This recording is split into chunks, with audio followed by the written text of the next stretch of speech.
Salve, amigos da filosofia, que é o Caio Souto. Hoje eu queria conversar com um amigo que é professor lá da Universidade do Estado do Rio Grande do Norte, campus de Natal. Ele é doutor em antropologia pela Federal de Pernambuco e o nome dele é Genaro Cambuim Lula. Boa noite, Genaro. Eu queria começar com uma pergunta. Você está vinculado aí ao Departamento de Ciências da Religião, né? Bom, eu queria perguntar, eu tenho muitos alunos que se interessam por esse tema, sobre como que funciona trabalhar a religião de uma maneira científica, uma vez que o que se pensa em geral, né, é que a religião está vinculada à fé individual de cada um. Como é que funciona esse tratamento científico da religião? Boa noite, Genaro. Boa noite, Caio, grande amigo. Boa noite a todos aí do canal Caio Souto. Bom, para começo de conversa, como você bem apresentou, eu não sou cientista da religião, mas atuo dentro do Departamento de Ciência da Religião. A ciência da religião ela é uma área bastante nova aqui no Brasil, né? Em outros países ela é chamada de História das Religiões, Antropologia da Religião, enfim, vou dizer uma coisa bem polêmica, ela não é uma ciência de fato, e ela surge como uma graduação a partir dos anos 70, dos anos 80, principalmente no estado de Minas, e em primeiro lugar na Universidade Federal de Juiz de Fora, e depois ela vai se expandindo para São Paulo e para algumas regiões do Sudeste. E aqui no Rio Grande do Norte esse curso existe desde os anos 2000. Esse é um curso basicamente de licenciatura, né? Então a gente chama de licenciatura em Ciência da Religião, e ele é formado basicamente para a gente trabalhar na formação do professor de ensino religioso, como exige a Constituição de 88. Então, baseando-se em alguns critérios, em alguns conceitos, como a laicidade, a secularização, a gente se distingue da teologia. Então, a ciência da religião é a primeira coisa que a gente coloca na área da CAPES. Ela não é teologia, embora elas estejam ligadas, de certa forma, né? Elas conversam, mas ela pretende, na formação do professor de ensino religioso, que ele atue em sala de aula, evitando a confissão de fé, evitando o proselitismo, né? Então, a gente é acostumado no Brasil, até bem recentemente, que o professor de ensino religioso, ele é geralmente um religioso, de fato, né? Ele é um teólogo, no máximo, um seminarista formado, ou ele é um padre, ou ele é um sacerdote de qualquer outra religião. Então, a gente luta contra isso. A gente defende que o professor de ensino religioso, ele não seja, de certa forma, um religioso, ele seja formado em ciência da religião para que ele possa dar conta do campo religioso brasileiro, né, principalmente da sua pluralidade. Então, uma das questões que a gente trabalha é a pluralidade do campo religioso, a diversidade do campo religioso. Então, ele na sua formação, professor de ensino religioso, ele tem que passar por disciplinas que envolvem antropologia, filosofia, história, psicologia, sociologia. Ela é uma, de certa forma, as ciências humanas, né? O que as ciências humanas dizem e já estudaram, já pesquisaram sobre o fenômeno religioso, como um fenômeno psicológico, como um fenômeno social, como um fenômeno cultural, como um fenômeno histórico. E aí, nessa formação, o futuro professor de ensino religioso, baseado nas ciências da religião, ele vai poder, em sala de aula, evitar passar um ensino confessional, um ensino proselitista. Então, basicamente, a ciência da religião ela é uma licenciatura que visa formar um professor de ensino religioso que, para dar conta exatamente da pluralidade, da diversidade das religiões brasileiras, né? Então, ele vai ensinar, de certa forma, um pouco de ética, um pouco de religiões afro-brasileiras, o que é cosmologia, o que é cosmovisão, enfim, ele vai tocar nessas áreas sem dizer, sem defender uma religião X, A, B ou C, né? E evitando essa questão de que monossilábico, de um diálogo, aliás, perdão, de uma ausência de diálogo, né, com as diferenças culturais brasileiras. Então, é mais ou menos nesse sentido que existe a ciência da religião. Uhum. Entendi. E foi o seu caminho para a antropologia tem a ver com essa forma Claro. de questionar a religião dessa maneira científica? Como é que se trabalha isso na antropologia? Enfim, todos os autores clássicos da antropologia, de certa forma, eles abordam, em algum momento, a questão da religião, porque ela está presente como um fenômeno cultural, como um fenômeno social, né? Então, desde o final do século XIX, com o surgimento dos primeiros antropólogos e em continuidade, né, ao longo do século XX, existe uma área chamada antropologia da religião, né? E que vai se modificando também conforme as modificações de paradigmas dentro da própria antropologia. Então, a religião ela já é um objeto, ao contrário, por exemplo, da psicologia, em que já há uma linha de pesquisa. Então, não todo, mas a maioria dos programas de pós-graduação em antropologia no Brasil e no mundo tem uma linha de pesquisa voltada para o fenômeno religioso.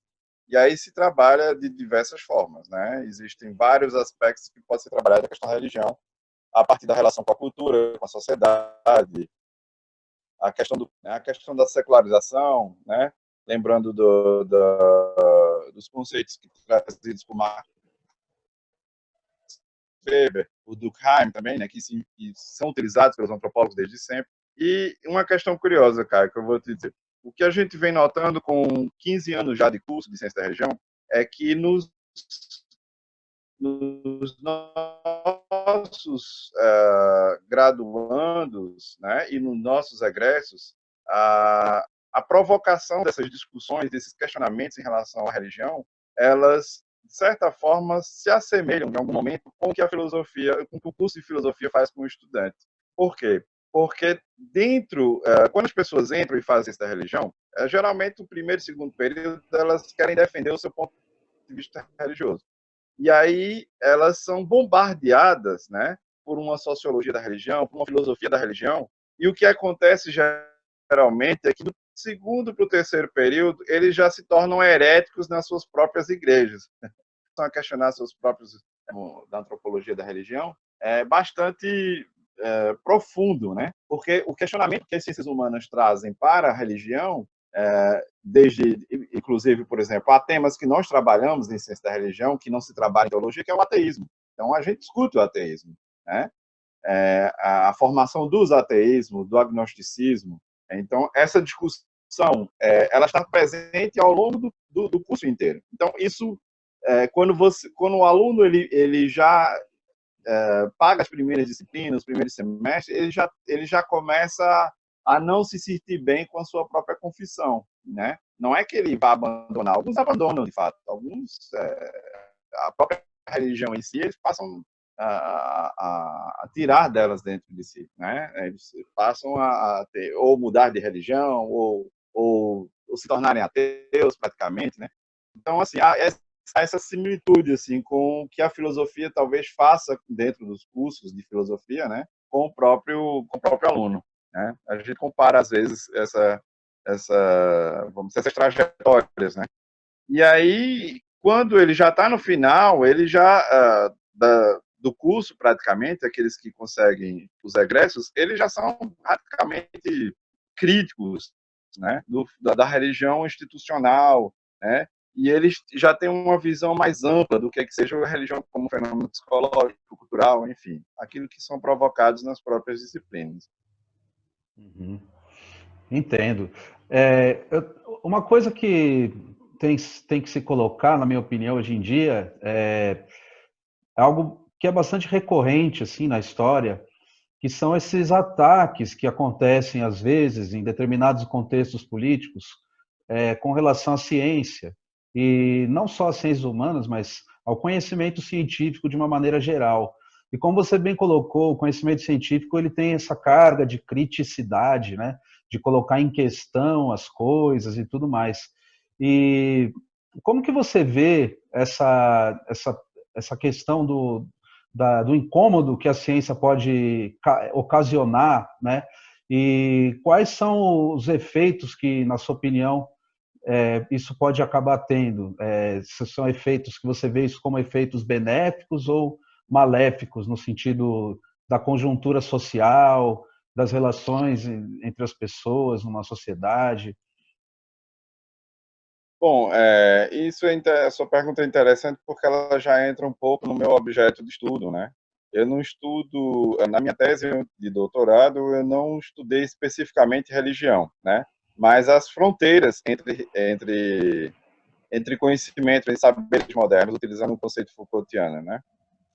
Então, eu, como antropologia, né, utilizando o método etnográfico, eu segui pessoas, né, que exatamente estavam nesse trânsito, né? Esse trânsito entre saberes diferentes e como é que eles agenciavam, né? Argumentos de um lado, argumentos de outro, para poder, e eles se dizem cientistas, né? Mas os objetos de estudos que eles estavam trabalhando são objetos que são geralmente marginalizados dentro do campo científico. Então, eu acho assim que a gente também não pode cair nos que os franceses chamam de cientismo, né? Numa ideologização da própria teoria científica. Eu acho que a ciência não pode ser trabalhada no conceito singular, né? Assim como a própria religião. Existem ciências, né? Existem as ciências humanas, se é que a gente pode falar de ciências humanas, existe um lado duro das ciências humanas e um lado mais soft das ciências humanas. E a própria ciência e o que a modernidade faz com esses conhecimentos? A gente aprende, de certa forma, que houve uma ruptura nesse campo dos saberes, esse campo epistemológico, com a modernidade. Mas o que eu observo, né, analisando fronteiras epistemológicas, é que essa ruptura e essas fronteiras estão o tempo todo sendo negociadas. E as controvérsias, né, elas nos servem como objeto de estudo para a gente entender exatamente isso. Como essas fronteiras estão o tempo todo sendo colocadas, né? E aí eu utilizo o conceito de mecanismos disciplinares, né, que é um conceito Foucaultiano, que vem do poder disciplinar, mas é utilizado bastante por antropólogos, como David Hesson, americano, para analisar esses saberes que se encontram, de certa forma, nesse limiar, nessas zonas de fronteiras. Ele, às vezes, por cientistas mais hards, são chamados de misticismo, mas se a gente vai para o lado religioso, eles são chamados cientistas, né, de cientismos. Né? Então, alguns conceitos nessas zonas de fronteiras foram sugeridos por antropólogos e sociólogos ao longo desses últimos 30 anos, que são conceitos como religiosidades seculares, ou religiosidades científicas, ou paraciências, né? Na tentativa de identificar esses saberes que, ora, que estão sempre nessas zonas de fronteiras, ora são jogados para um lado de crença, e horas, dentro daqueles que são propriamente dentro do campo religioso, são jogados para o lado científico. Então, eles estão nesse limiar, né? Então, a minha ideia é essa, né? Não é entender exatamente como essas fronteiras entre os conhecimentos, na modernidade, nessa modernidade que o Giddens, que o Ulrich Beck chama de modernidade reflexiva, elas estão o tempo todo sendo entrando em conflitos, colocando-se limites, né? E aí a gente não dá mais para falar de uma ciência no singular, né? Como a gente poderia falar talvez em alguns séculos anteriores, porque o que se faz entre fronteiras nacionais é bastante diferente, né? De países diferentes, por exemplo. Aquilo que eu estava estudando, que o meu campo era na França, de certa forma, eles tinham uma outra posição, né? Quando eu trago esse objeto de estudo para o Brasil, ele já tem uma outra postura, né? Mesmo dentro de cientistas que estão nas universidades. Né? Se eu for observar essa mesma realidade nos Estados Unidos, já há uma outra aceitação. Né? Então, como é que a gente pode falar entre ciência no singular, religião no singular? Né? É sempre, quando a gente observa o objeto empírico, ele está sempre fluido, sempre se mexendo, né? Sempre alvo de lutas, de batalhas, enfim, né? E aí são acionados, o campo científico ele aciona esses mecanismos disciplinares, seja eles implícitos, como, por exemplo, quando um cientista vai tentar, por mais que ele tenha prestígio no estado social, e ele vai apresentar um objeto de estudo, e esse objeto de estudo ele é, de certa forma, mal visto, né? Existem esses mecanismos disciplinares, esses gatekeepers, né? Como, por exemplo, barrar artigos em revistas, né? Como a própria defesa, né? O ritual de defesa de um banco de tese. Se você encara uma pessoa, um membro de uma banca ou um comitê editorial que seja mais próximo de uma linha positivista, isso vai ser escanteado. Se tem alguém que tem uma postura mais aceitável, vamos dizer assim, uma razão mais sensível, como diz Machiavelli, eles talvez sejam aprovados, entende? Então, assim, diante disso, a relação entre ciência e, e, as relações sociais, elas dizem muito mais do que o próprio, às vezes, do que o próprio objeto e os argumentos e os dados que você está levantando na sua pesquisa. Tá? E eu não sei se eu consegui te responder essa tua pergunta, né? Mas, assim, para não ser bastante relativista, eu acredito sim, né? Somos defensores do conhecimento científico, né? Mas o conhecimento científico é aquele que sempre está interrogando, né? Aquela tese de certa forma, de que o conhecimento científico ele tem que ser, vamos dizer assim, tem que ter o cuidado de não se transformar em dogma. Então, ele tem que ser sempre refutável, né? Como diz o Popper. Uhum. Certo. Você falou uma coisa que eu achei muito interessante, queria que você falasse um pouquinho mais. Você falou de algumas chamadas paraciências, que você até criticou o uso desse termo. Isso. Se você puder dar algum exemplo do que seriam essas paraciências, para saber exatamente do que você está falando. Sim.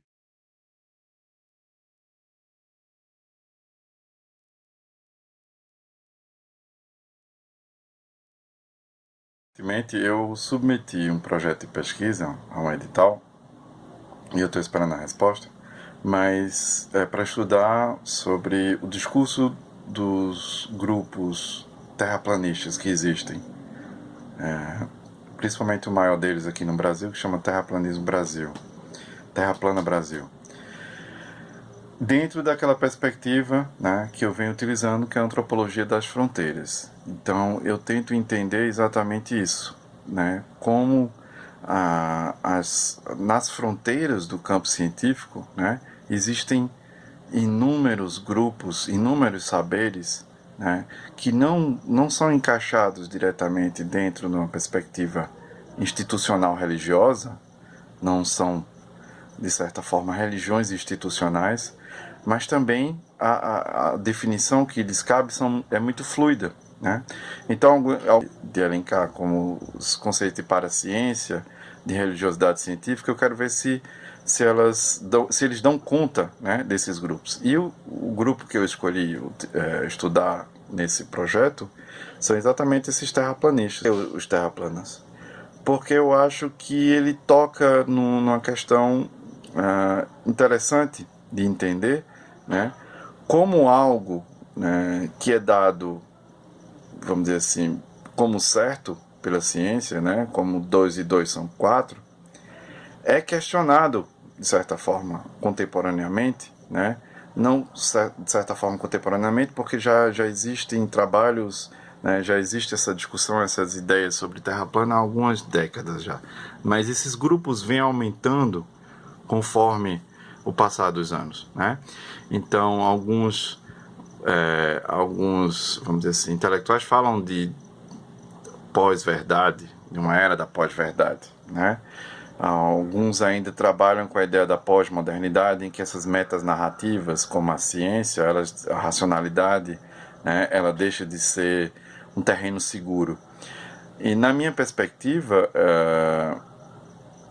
ela nunca foi um terreno seguro, né? Ela sempre foi um terreno de disputa, né? É assim que eu vim percebendo alguns autores né, como Ulrich Beck, como Giddens, como o próprio Foucault, né, são terrenos, a verdade é um terreno de disputa, de luta, né, desde sempre, pelo discurso, né, o discurso da verdade. Estar na verdade é uma questão histórica, não é uma questão essencial, de substância, né.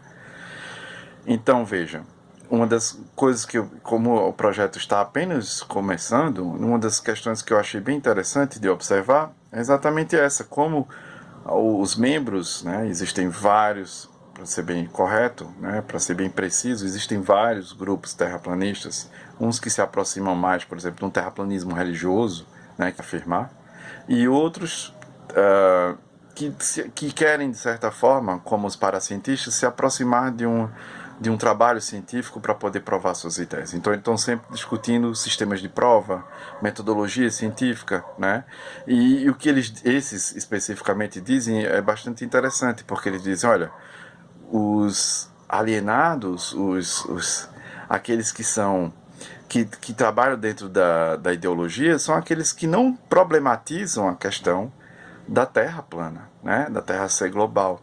Então, de certa forma, a gente está abrindo a questão, está problematizando isso, né? E o que a gente quer é que a ciência problematize, não trabalhe isso como se fosse um dogma já aceito, né? Eu acho interessante isso porque eles utilizam o discurso científico para falar, né, dessa alteridade, né? A ciência não é uma alteridade, mas alguns grupos, como os inimigos número um dos terraplanistas, é a própria NASA, né?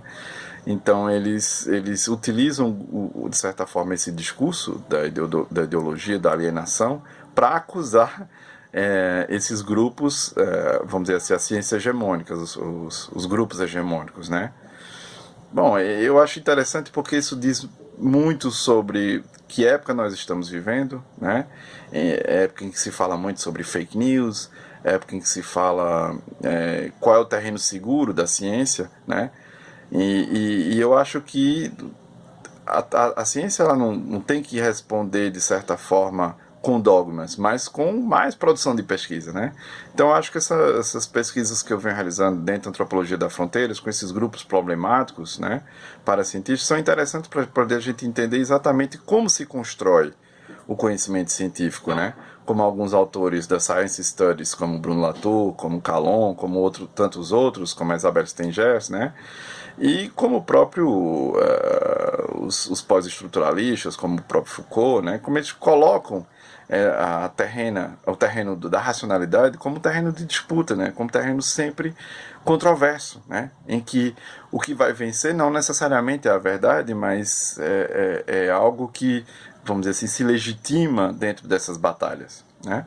Então, eu acho que esse trabalho dentro da antropologia da fronteira tem muito a dizer sobre isso, né? Esses grupos têm muito a nos ensinar como se constrói esses limites para o conhecimento científico, né? E como ele o tempo inteiro ele está tentando blindar, de certa forma, né? Essa vigilância epistemológica, barrar esses terrenos perigosos, né? Esses grupos que são tornados perigosos, que não é mais a religião em si, né? Não são as religiões institucionais que apresentam perigo à própria ciência, mas esses grupos minoritários que estão sempre tentando se passar, se camuflar como própria ciência e tentando ingressar no paradigma científico. Eu gostaria de agradecer, então, o professor Genaro, pelas valiosas contribuições aqui. Tenho certeza que essa sua pesquisa aí vai trazer muitos ganhos para quem quiser entender melhor como que funciona a ciência de uma maneira não dogmática, né? E trazendo à tona essas discussões marginalizadas, mas sem perder também o caráter crítico sobre elas.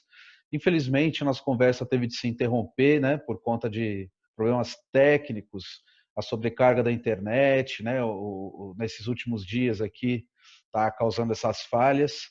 Eu vou deixar o contato do professor Genaro para quem quiser falar com ele diretamente depois, o e-mail dele, alguns links aqui de textos, das pesquisas dele também.